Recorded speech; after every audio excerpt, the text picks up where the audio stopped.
बेटा 1-2 मिनट ज़रा रुको, फिर हम लोग ज़रा कंटिन्यू करते हैं अपना क्लास, ठीक है? ज़रा ये बच्चों को ज़रा ज्वाइन करने दो।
अस्सलाम वालेकुम स्टूडेंट्स। बेटा आज हम लोग अपना ज़रा लेक्चर कंटिन्यू करेंगे जो लास्ट टाइम हम लोगों ने पढ़ाना शुरू किया था, ठीक है? और सबसे पहले ज़रा बेटा इसको हम एक मतलब रिव्यू पूरा का पूरा पढ़ लेते हैं, थोड़ा-सा मतलब कि आपको, ताकि जो कुछ भी मिसिंग हुआ है वो आप लोग सारे के सारे कर लें।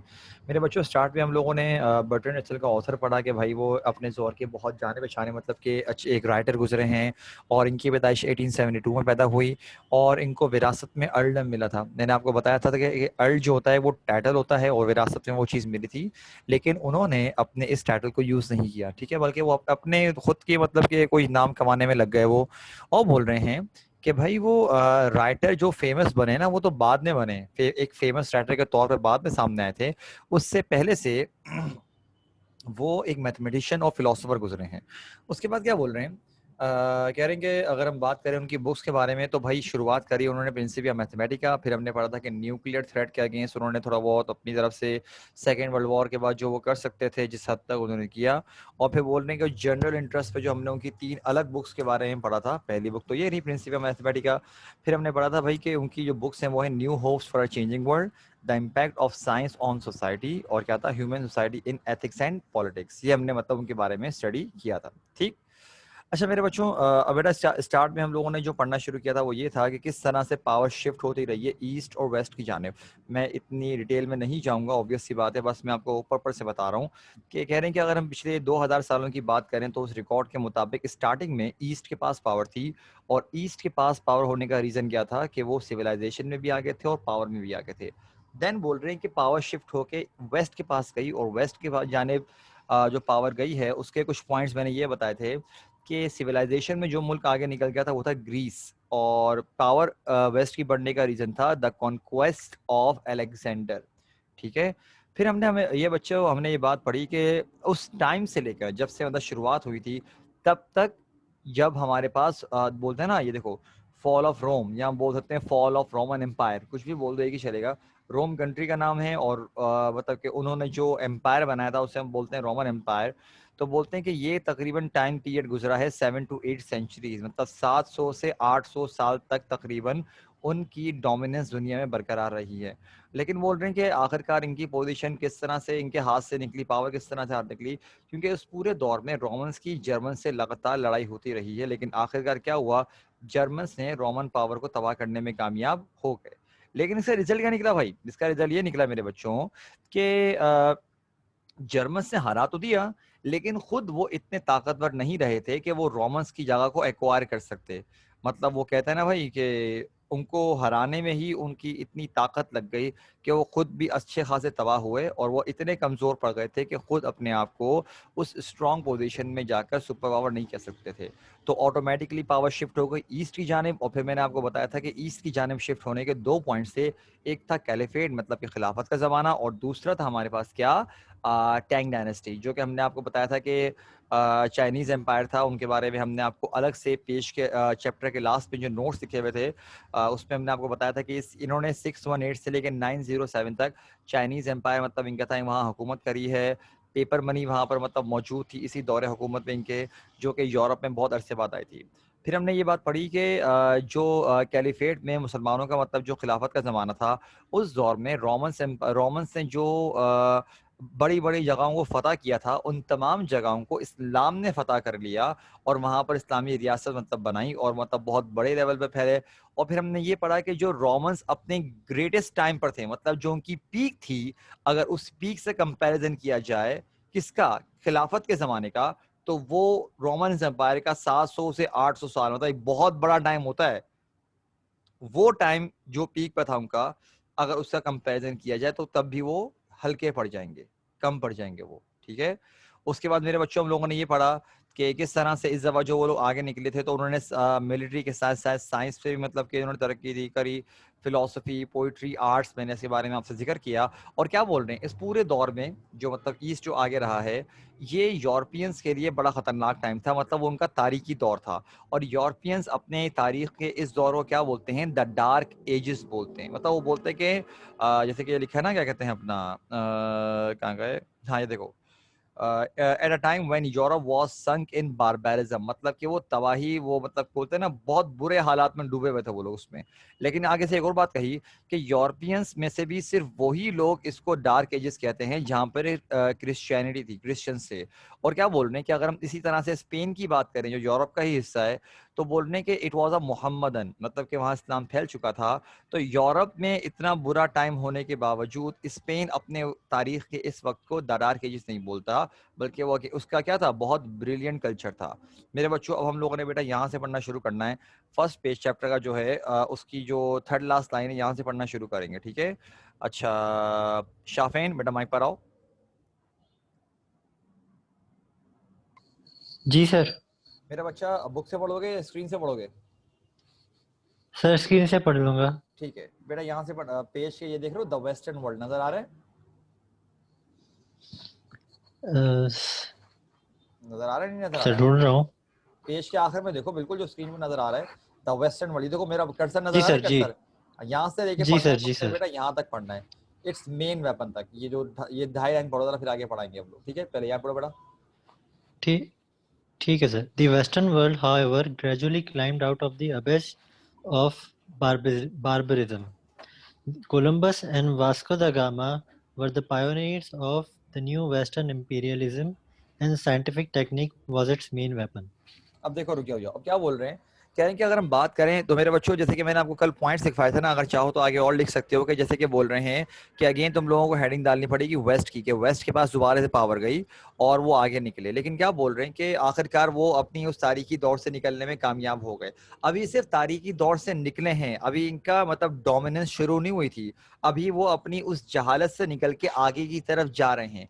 बट प्रॉब्लम क्या थी कि इस दौर में ईस्टर्न साइड खुद अपने आप को तबाह करने में कामयाब हो चुकी थी। तो वो जो अय्याशी, मालो दौलत लगा चुके थे, सारी की सारी जहालत में डूबे हुए थे, उनको कोई फिक्र ही नहीं थी, मतलब इस्लाम की तालीमात थी क्या और वो कर क्या रहे थे, उसमें जमीन आसमान का फर्क था। जैसे कि मेरे बच्चों में आपको एग्जाम्पल बताता हूँ, ताजमहल। ताजमहल कोई मुझे बताएगा क्यों बनाया गया है? माइक पर बता दो, वरना इतना लंबा चौड़ा मत लिखो। कोई मुझे बताएगा कि ताजमहल क्यों बनाया, किसने बनाया, किस चीज के लिए बनाया? सर शाहजहां ने बनाया था और अपनी बीवी के लिए बनाया था उन्होंने, मुमताज महल के लिए। जबकि अगर थोड़ी पढ़ी लिखी बात वो कर जाते तो इसकी जगह वो कोई स्कूल, कोई कॉलेज, कोई यूनिवर्सिटी, इवन कोई हॉस्पिटल भी बना सकते थे। लेकिन एग्जैक्टली उन्होंने बस एक चीज बना के रख दी जो कि एक शो पीस बना हुआ है। बिल्कुल, इनफैक्ट बिल्कुल, मतलब ये मतलब क्या है, अनुषा ने बहुत ही प्यारे अल्फाज में बहुत अच्छे वर्ड्स को यूज करते हुए बिल्कुल डिस्क्राइब किया है। मतलब जहालत की इंतहा देखो कि क्या किया भाई, बना दिया। और शायद ये बात फिर सुनने में आती है कि भाई जिनको मतलब कि जिन्होंने बनाया था उनके हाथ भी काट दिए। मतलब व्हाट द हेल भाई, ये कौन सी हरकत है? क्या हरकत, मतलब ये आप अपने प्यार का कौन सा इजहार कर रहे हो? ठीक है, मैं आपसे खुद सोचो, ये प्यार का भला कौन सा इजहार है? ये तो मतलब कि जहालत की निशानी है ना, मतलब प्यार की निशानी थोड़ी हुई कि आप जो है ऐसी अय्याशी में पड़े हुए हो, ऐसी जहालत में पड़े हुए हो कि मतलब कि इसको बोल रहे हो प्यार की निशानी, हमारी मोहब्बत की निशानी है। अरे भाई, आप लीडर हो, अपने वक्त के मुताबिक जो आपकी बेहतरी होनी चाहिए आप वो काम करो, वो नहीं कर रहे। देखो मेरे बच्चों, अब बताओ इस टाइम पर क्या हुआ था, ये जो हम ये वाला टाइम पढ़े ना, जो वेस्ट का मैंने जो पॉइंट लिखा, अब ये समझ लो वेस्ट जो है ना बिल्कुल डाउनवर्ड सा, वो आहिस्ता आहिस्ता ऊपर की तरफ जा रहा है। लेकिन अगर ईस्ट होता तो भाई, अगर इनको तक इज्जत रास होती तो ये क्या कर रहे होते, ये भी ऊपर ऊपर जा रहे होते, तो एक क्या रहता, एक डिस्टेंस मेंटेन रहता, ऊपर जाते रहते जाते रहते जाते रहते। लेकिन ये क्या हो रहा है, ये उल्टा हिसाब हो रहा है, ये ऊपर की तरफ जा रहे हैं, नीचे की तरफ आ रहे हैं, बल्कि बहुत नीचे आ चुके थे, बहुत नीचे आ चुके थे। आते आते आते आते वेस्ट की कंट्री जितनी स्पीड से ऊपर नहीं जा रही थी, उससे कई गुना तेज स्पीड से क्या हो रहा था, ये लोग नीचे आ रहे थे। जब तालीमात छोड़ोगे, जब गलत रास्ते की तरफ जाओगे, जहालत तो होगी ना, क्यों नहीं होगी। खैर, आगे लिखा हुआ क्या कि वास्को डी गामा के बारे में हम दो नाम लिखे हुए, कह रहे कि वेस्ट के आगे निकलने में दो नाम बड़े मशहूर हैं हमारे पास, वो है कोलंबस और वास्को डी गामा। ठीक है, ये दो नाम हैं, और कह रहे हैं कि ये बड़े अहम, मतलब इन लोगों ने अपना किरदार अदा किया है। उनका इतनी डिटेल नहीं लिखी इन लोगों के बारे में, लेकिन क्या बोल रहे हैं, कह रहे हैं कि वेस्टर्न वर्ल्ड ने इस दौर में, अब जो आगे निकला है, उनको एक बात का आइडिया हो गया था। वो क्या बात थी? वो बोल रहे हैं उनको आइडिया था कि भाई आने वाले वक्तों में किस चीज की सबसे ज्यादा जरूरत होगी, मतलब कि किस फील्ड में आगे होने पर आपको पावरफुल कंसिडर किया जाएगा। मेरे बच्चों, मैंने कल इस बात का जिक्र किया था कि आज का दौर है इस साइंस का। पहला दौर था जो मैंने आपको कल बड़ी डिटेल में बताया था कि वो इल्म अदब का दौर था। तो भाई क्या हुआ कि इन वेस्ट को आइडिया हुआ कि आने वाले वक्तों में वही मुल्क पावरफुल समझा जाएगा जो साइंस की फील्ड में आगे है। तो उन्होंने क्या किया, स्टार्ट से ही साइंस पर काम करना शुरू कर दिया, स्टार्टिंग से ही। जो मतलब एक बोलते हैं ना बुनियाद रखना, उन्होंने साइंस की बुनियाद रखी। लेकिन अब देखते हैं कि साइंस की जब उन्होंने बुनियाद रखी तो इसका उनको सिला क्या मिला, लेट्स सी। बेटा हम आगे देखते हैं। शाफिन बेटा, मेरा बच्चा माइक पर आओ, माइक ऑफ मत करो, माइक पर आओ। जी सर। मेरा बच्चा The आप जरा East, हाँ पढ़ो पढ़ो। the East, which had led the world in science before the rise of Greece and after the fall of Rome, was completely outdistanced by the West from the beginning of the 16th century onwards. Western conquest, or at the very least, Western influence became dominant throughout the world. बस रुक जाओ, रुको रुको। अब मेरे बच्चों ये देखो, मैंने आपसे अभी जिक्र किया था इस बात का कि वो जहालत में पड़े हुए थे, वो साइंस की फील्ड में आगे बढ़ते गए बढ़ते गए बढ़ते गए। ठीक है, तो क्या बोल रहे हैं भाई, कह रहे हैं कि अगर हम ईस्ट की बात करें तो उसके बारे में क्या लिखा हुआ है, कह रहे हैं कि ये साइंस की फील्ड में आगे रहा है। कब कब, दो वक्तों में कहा है अलग अलग। जैसे कि मैंने, अगर आप लोग नोट करो, तो मैंने आप लोगों को अभी जो हेडिंग्स डलवाई है ना, वो दो मरतबा डलवाई थी मैंने। पहले डलवाई ईस्ट, फिर वेस्ट, फिर अगेन ईस्ट, और अब दोबारा वेस्ट। तो ये जो 1 और जो 3, ये जो दो टाइम थे ना, ये 1 और 3 पे जो मैंने तुम लोगों को लिखवाया हुआ है, कह रहे हैं कि इन दो वक्तों पर, मतलब ग्रीस के आगे निकलने से पहले और रोमन एम्पायर के बाद, ये दो वक्तों में ईस्ट साइंस की फील्ड में आगे रहा है। इनफैक्ट मेरे बच्चों, तुम लोगों ने जो कंट्रीब्यूशन ऑफ मुस्लिम साइंटिस्ट वगैरह के बारे में स्टार्टिंग में पढ़ा होगा, यकीनन तुम लोगों को आइडिया होगा कि भाई उस वक्त मुसलमान इल्म हासिल करने के लिए बड़ी मेहनत किया करते थे, बड़ी ही दिल लगा के मेहनत किया करते थे। लेकिन क्या हुआ, जब अय्याशी में पड़े, उनको जब ये लगा कि भाई अब तो कोई कुछ करने वाला है ही नहीं, अब तो जो करना है करो। लेकिन क्या हुआ, अब जरा ये सोचो, ये जरा देखो, मतलब शर्म की इंतहा है, मतलब कि आपको डूब मरना चाहिए, वो वाली बात है। क्या बोल रहे हैं, कह रहे हैं कि भाई इस दौर में क्या हुआ, वेस्ट इतना आगे निकल गया, क्या लिखा हुआ है, was completely outdistanced by the west from the beginning of 16th century onwards। कह रहे हैं कि वेस्ट ने 16वीं सदी, मेरा सवाल ये बनता है बेटा, अभी हमारे पास जो सेंचुरी चल रही है वो कौन सी चल रही है, कोई बताएगा मुझे? हाँ शाफिन बताओ, कौन सी चल रही है? Sir, 21st and 20th. वो भाई 20th, 20th, 21st वो नहीं होती 21st. मेरे बच्चों। 20 तो कंप्लीट हो गई ना, जब जैसे ही 2000, जैसे कि हम लोग 2020 लिखते हैं, इसका मतलब 2000 साल पूरे हो चुके हैं, ये 21st चल रही है। ठीक है, तो 16th सेंचुरी का मतलब क्या होगा कि 1500 से समझ लो, 1500 का मतलब ये हुआ कि ये 16वीं 15 सदियां पूरी हो चुकी हैं, और अब जो है क्या शुरू हो चुकी है, 16वीं सदी की शुरुआत हो चुकी है। तो बोलना भाई 16th सेंचुरी के स्टार्ट से वो इतने आगे निकल गए, वेस्ट वाले इतने आगे निकल गए कि यहाँ पे वर्ड यूज किया है कंप्लीटली आउट डिस्टेंस्ड। मतलब इनके बीच में इतना बड़ा गैप आ गया कि नाम वो निशान नहीं रहा ईस्ट जो है कहाँ गया साइंस की फील्ड में, इतने आगे निकल गए वो लोग। तो वेस्ट बहुत चालाक ठहरा ना कि अपनी ताकत पहले बनाई, पहले बिल्डअप करी, स्ट्रांग बना, ताकतवर होता गया होता गया होता गया, तब जाके आगे आया था अटैक करने के लिए। ये होती है अक्लमंदी। और यहाँ पर लोगों की जहालत क्या थी खास तौर पे मुगल दौर में, कि पड़े में अय्याशी में ये कर लो, उनको तो अजीब व गरीब इन लोगों की हरकतें। अरे भाई आप लीडर बनो, सिंप्लिसिटी फॉलो करो, लोगों में सिंप्लिसिटी फैलाओ। आपके पास तालीमात हैं, आपका इतना अच्छी जगह है, वहां पर आप उल्टा और इस्लाम को मतलब के फरोग दो। चलो ठीक है भाई, आप इस्लाम को नहीं, काम तो करो प्रॉपरली, आगे तो बढ़ाओ। वो पढ़े में अपनी यहाँ पे ऐशो इशरत में तबाही तो होनी थी, क्यों नहीं होनी थी। और फिर क्या बोल रहे हैं कि आखिरकार जब वेस्ट बोलो साइंस वाले यानी कि साइंस की फील्ड में आके निकले, तो इसका रिजल्ट क्या निकला भाई? इसका रिजल्ट ये निकला कि आहिस्ता आहिस्ता उनकी पावर बिल्डअप होती गई और उनकी इन्फ्लुएंस पूरी दुनिया में छाती गई। अब देखते हैं कि ये वाला जो पैराग्राफ लिखा हुआ है ना, व्हेन आई वाज यंग से लेके पैकिंग तक, ये मेरे बच्चों समझ लो कि ऑथर जो हैं अपना पॉइंट ऑफ व्यू दे रहे हैं कि जब मैं बच्चा था तो एक बच्चे होने के नाते, जैसे कि बच्चे की सोच में और बड़े की सोच में बहुत फर्क होता है, तो बोल रहे अपने बचपन की सोच बता रहे हैं कि जब मैं बच्चा था तो हमारी क्या सोच थी। शाफिन बेटा जरा पैराग्राफ कंप्लीट करो। When I was young, everybody in the West accepted this dominance as a matter of course and as something likely to continue indefinitely. In this expectation, as everyone can now see, the West was mistaken. Once again, as at the time of the fall of Rome, wars between Germans and other Occidentals so enfeebled Europe that it was no longer able to hold Asia in subjection. It is now Europe whose freedom is threatened by the alliance of Moscow with Peking. Okay मेरे बच्चों जरा यहाँ बात समझने वाली क्या है, बोल रहे हैं कि अब क्या हुआ। ऑथर बोल रहे हैं कि जब मैं बच्चा था तो मेरे बचपन में दरअसल हम लोगों की एक सोच बनी हुई थी। क्या सोच बनी हुई थी? कह रहे हैं कि जब मैं छोटा बच्चा था तो हमारी सोच ये बनी थी भाई कि शायद जो हमारी डोमिनेंस है ना वो थ्रू आउट द वर्ल्ड कायम रहेगी, हम लोग हमेशा पावरफुल रहेंगे, आगे बढ़ते रहेंगे। लेकिन क्या हुआ, कह रहे हैं बड़े होने पर जब हम लोगों को एहसास हुआ, अकल आई, सोच आई, हमने खुद रिसर्च करी, लोगों को देखा कि यार ये हो क्या रहा है, तो भाई तब पता चला कि ये हमेशा हमेशा कायम रहने वाली चीज नहीं है। हालांकि वेस्ट ऑलरेडी डोमिनेंट हो चुका था।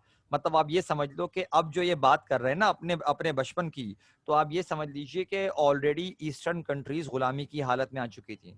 उसके बावजूद देखो वो अपनी अकल लड़ा के क्या बोल रहे हैं, कह रहे हैं कि अगेन क्या हुआ भाई कि दोबारा से जिस तरह से रोमन एम्पायर का खात्मा हुआ था, कह रहे हैं दोबारा से क्या हुआ कि जर्मन्स की दोबारा लड़ाइयां शुरू हो गई अलग दुश्मनों से। तो उसकी वजह से क्या हुआ, यूरोप कमजोर पड़ गया। और कह रहे हैं इतना कमजोर पड़ गया है कि यूरोपियंस जो हैं अब एशिया को गुलामी की हालत में रखना उनके लिए प्रॉब्लमेटिक साबित हो रहा था, बहुत प्रॉब्लम हो रही थी, क्योंकि गुलामी में रखने का मतलब ये था कि उनकी अपनी भी रिसोर्सेज तक थी, तो इतने रिसोर्सेज लेकर कैसे आएंगे, अपना होल्ड कैसे मेंटेन रखेंगे। और बोल रहे हैं कि इसकी वजह से क्या हुआ वक्त जुड़ने के साथ साथ कि यूरोप की अपनी आज़ादी को खतरा पड़ गया कि भाई वो किस तरह से जब अलायंस हो गई मॉस्को और पैकिंग। अलायंस का मतलब होता है कि एक मुआहदा हो जाना। अलायंस तरह तरह की होती है।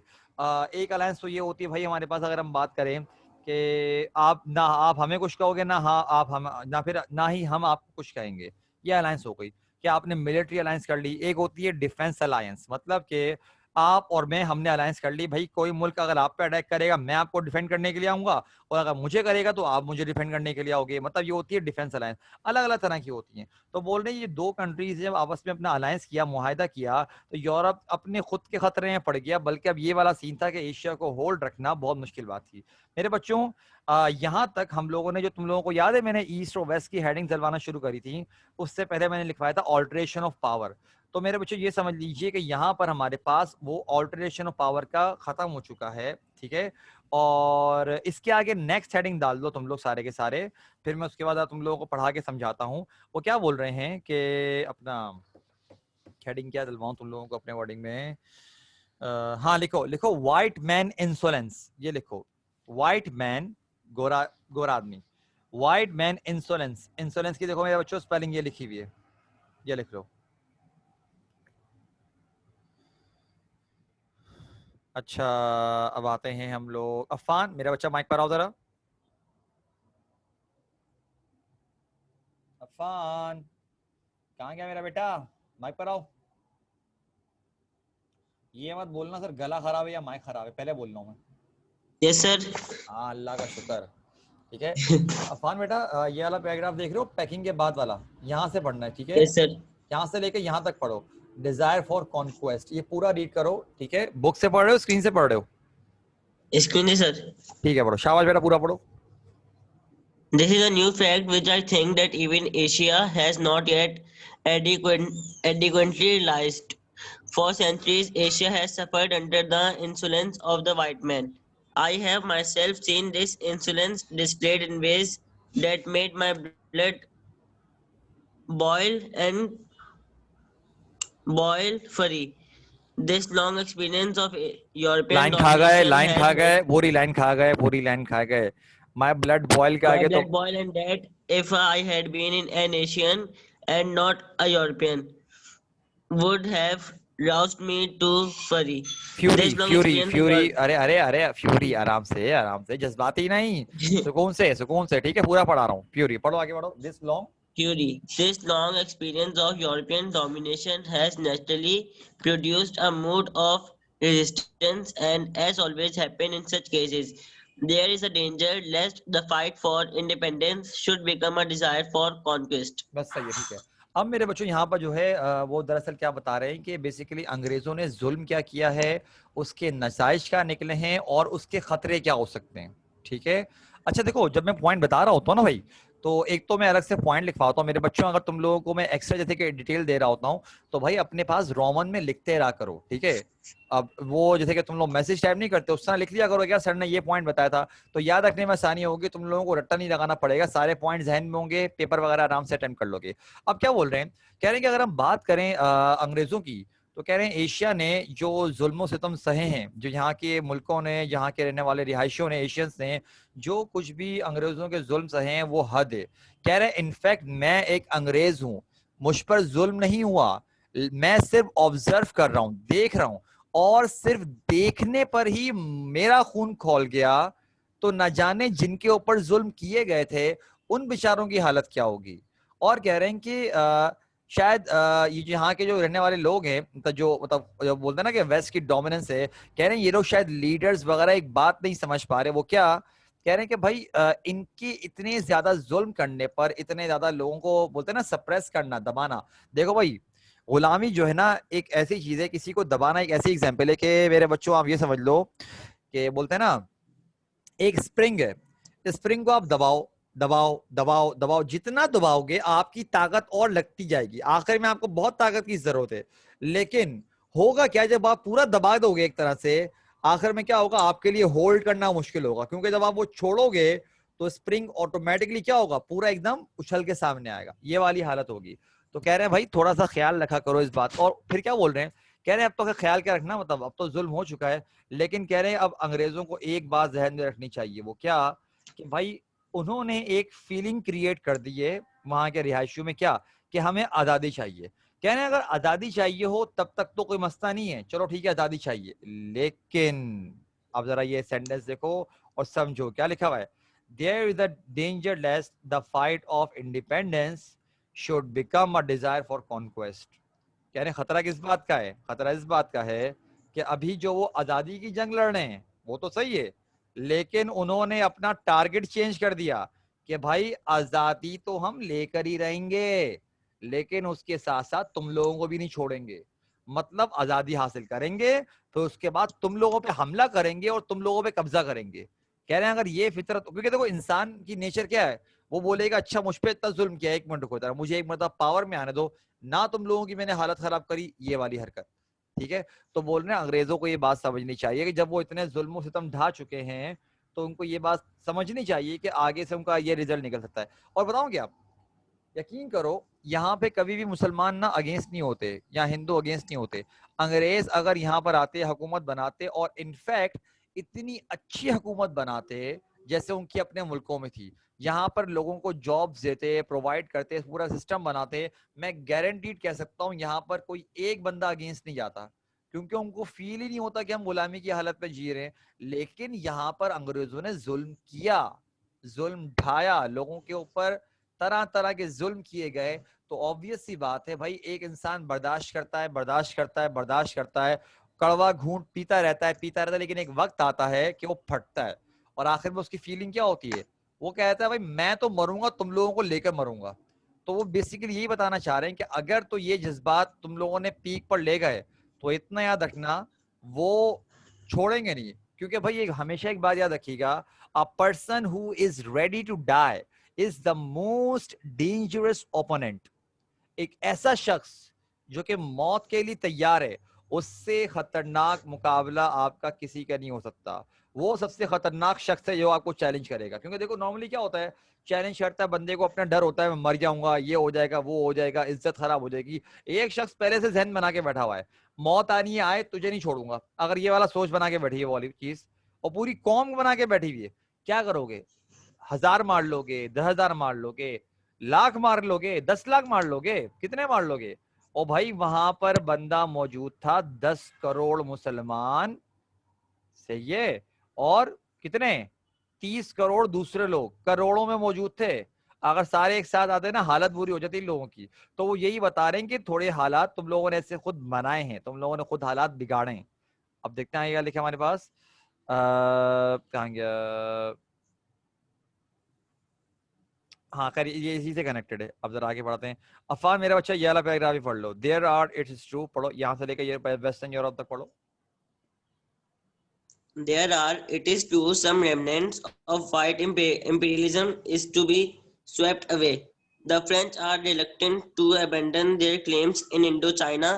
The British cling to Malaya and still hope to salvage something in Western Asia and Egypt and the Sudan.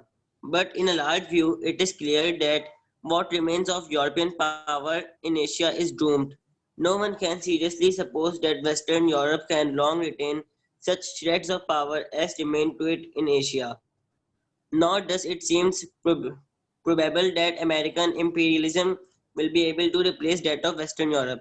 अब सही है, क्या लिखा हुआ है भाई यहाँ पर हमारे पास? क्या लिखा हुआ है? ये यहाँ पर ये बात कर रहे हैं कि अगर हम बात करते हैं कि ये बात बिल्कुल सच है कि जो वाइट अंग्रेजों की मतलब कि जो ताकत के कुछ छोटे छोटे से मतलब कि टुकड़े हैं वो बाकी रह गए हैं, अभी तक एशिया में मौजूद हैं।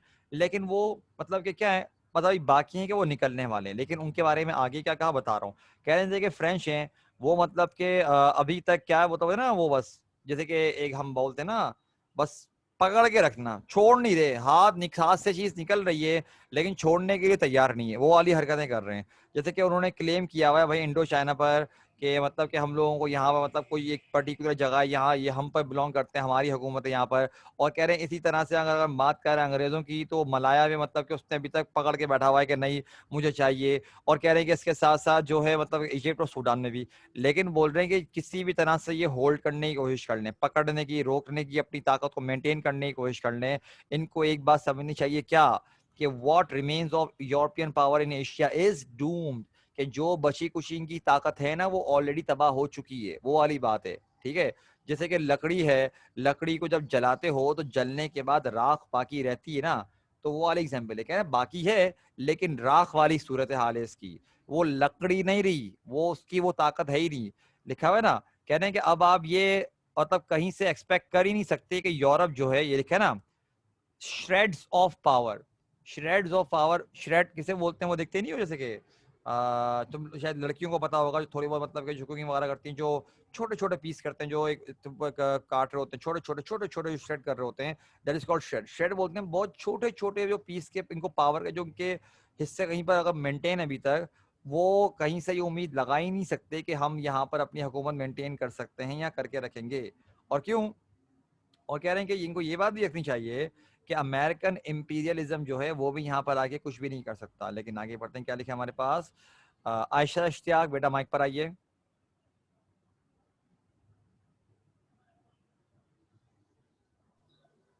Yes sir. बेटा जरा मेरा अच्छा ये वाला पैराग्राफ पढ़ो। There is only one imperialism, पढ़ो क्या लिखा हुआ है। There is only one imperialism which can offers any menace to Asia. Menace It is that menace of menace Russia. Menace menace to Asia, it is that of Russia. The tradition of civilization in Asia are ancient and glorious. I do not wish to see them whipped out as I fear is happening in China by a degraded form of Western culture. Communism, though this is not widely recognized either in the East or in the West, is the most modern and most virulent form of Western imperialism. Its philosophy is German and its regime is imposed by military force. If the reawakening of Asia were to take the form of subjection to communism, there would be little in that could be welcomed by any friend of humanity or of civilization.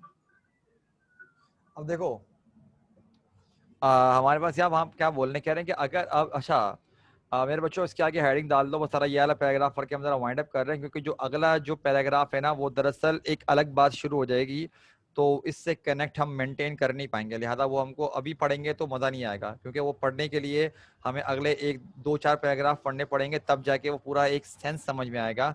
लिहाजा मैं ज़रा इस paragraph को ज़रा पढ़ने के बाद wind up करता हूँ ज़रा क्लास को पूरा का पूरा।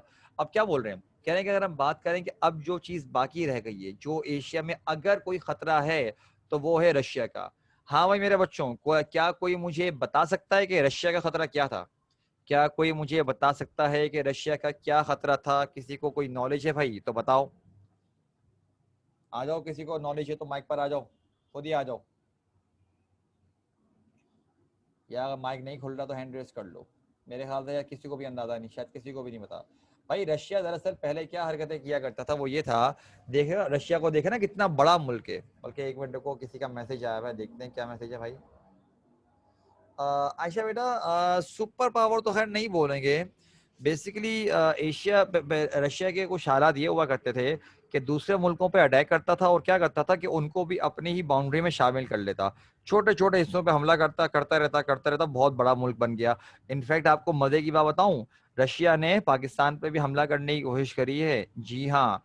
हालांकि अगर जो है अगर आप अभी देखते हो तो सी पैक जो हमारे पास मतलब कि जो पूरा इकोनॉमिक कॉरिडोर है चाइना पाकिस्तान चाइना का, तो उसमें आप देख रहे हो कि चाइना के साथ साथ रशिया भी अब शामिल हो रहा है, ठीक है, क्योंकि इसकी अक्लमंदी है।